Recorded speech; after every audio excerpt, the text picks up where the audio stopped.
नमस्ते। आज हम बात कर रहे हैं फिल्म हीर एक्सप्रेस की। हाँ, और इसका आधार है टाइम्स ऑफ इंडिया में अभिषेक श्रीवास्तव की समीक्षा। बिल्कुल, ये समीक्षा आई थी 12 सितंबर 2025 को। अच्छा, फिल्म को टैगलाइन दी गई है क्लीन फैमिली एंटरटेनर। हाँ, पर समीक्षा कुछ और कहती है। मतलब समीक्षक ने इसे थोड़ा क्लीशे और पुरानी कहानी वाला बताया है। और रेटिंग क्या दी है? सिर्फ 2.5 स्टार। ओह अच्छा, तो मतलब क्लीन तो है पर शायद एंटरटेनिंग उतनी नहीं। हाँ, कुछ ऐसा ही। समीक्षक का पहला पॉइंट यही है कि ये कहानी शायद आज के जमाने के हिसाब से थोड़ी आउटडेटेड है। मतलब 10 साल पहले आती तो शायद चल जाती। हाँ बिल्कुल, रिव्यू में कुछ ऐसा ही मेंशन्ड है। ओके, तो कहानी क्या है, थोड़ा बताएंगे? हाँ, तो मेन कैरेक्टर है हीर वालिया, जिसे दिविता जुनेजा ने प्ले किया है। उनकी माँ बचपन में ही गुजर जाती हैं। और उनकी परवरिश? वो उनके दो मामा करते हैं, गुलशन ग्रोवर और संजय मिश्रा। अच्छा, जाना पहचाना सेटअप लग रहा है। हाँ, और फिर कहानी में ट्विस्ट आता है जब एक विदेशी महिला है ओलिविया, वो उनके रेस्टोरेंट के खाने से इंप्रेस होकर हीर को लंदन बुलाती हैं। लंदन किस लिए? वहाँ एक इंडियन रेस्टोरेंट संभालने के लिए, और उस रेस्टोरेंट का नाम हीर की माँ के नाम पर रखा जाता है। और लंदन में? वहाँ हीर मिलती हैं ओलिविया के पति टीजे से। ये रोल आशुतोष राणा ने किया है। ओके, और फिर कहानी में क्या होता है? फिर वो बड़ा वाला खुलासा कि टीजे ही असल में हीर के पिता हैं। अरे वाह, तो मतलब बिछड़े हुए पिता वाला एंगल। हाँ बिल्कुल। और फिर फैमिली ड्रामा, लेकिन मुश्किलें तब बढ़ती हैं जब टीजे के बेटे की वजह से उनका बिजनेस डूबने लगता है। अच्छा, तो फिर हीर को जिम्मेदारी मिलती है कि वो रेस्टोरेंट को 1 महीने में बचाए। सिर्फ 1 महीना? ये तो मुश्किल है। हाँ, और मुश्किल बढ़ाने के लिए टीजे का बेटा रेस्टोरेंट में तोड़फोड़ भी करवा देता है। हो, तो ये सब संघर्ष दिखाया गया है। पर समीक्षकों को ये कैसा लगा, यही तो प्रॉब्लम है। समीक्षा कहती है कि ये सब बहुत प्रिडिक्टेबल है। मतलब आप अंदाजा लगा सकते हैं कि आगे क्या होगा। अच्छा, मतलब दर्शकों को पहले ही पता चल जाता है। हाँ बिल्कुल, और इसी वजह से समीक्षा में इसे क्लिशे से भरा बताया गया है।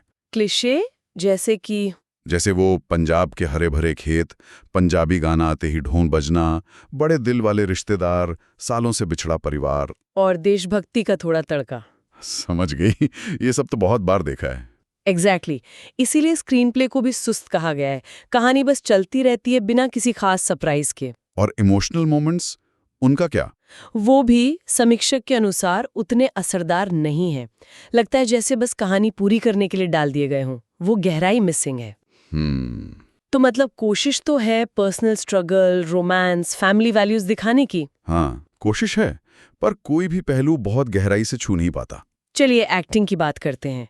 दिविता जुनेजा का डेब्यू है ये। कैसा काम किया है उन्होंने? उनके काम की तारीफ हुई है। समीक्षा में लिखा है कि वो एनर्जी से भरी हैं और उनका परफॉर्मेंस प्रभावशाली है। अच्छा, ये तो अच्छी बात है।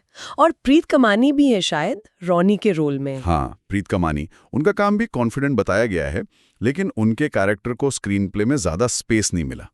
ओके, और जो सीनियर एक्टर्स हैं आशुतोष राणा, गुलशन ग्रोवर, संजय मिश्रा। आशुतोष राणा के सधे हुए अभिनय की तारीफ है। वो टीजे के रोल में अच्छे लगे हैं।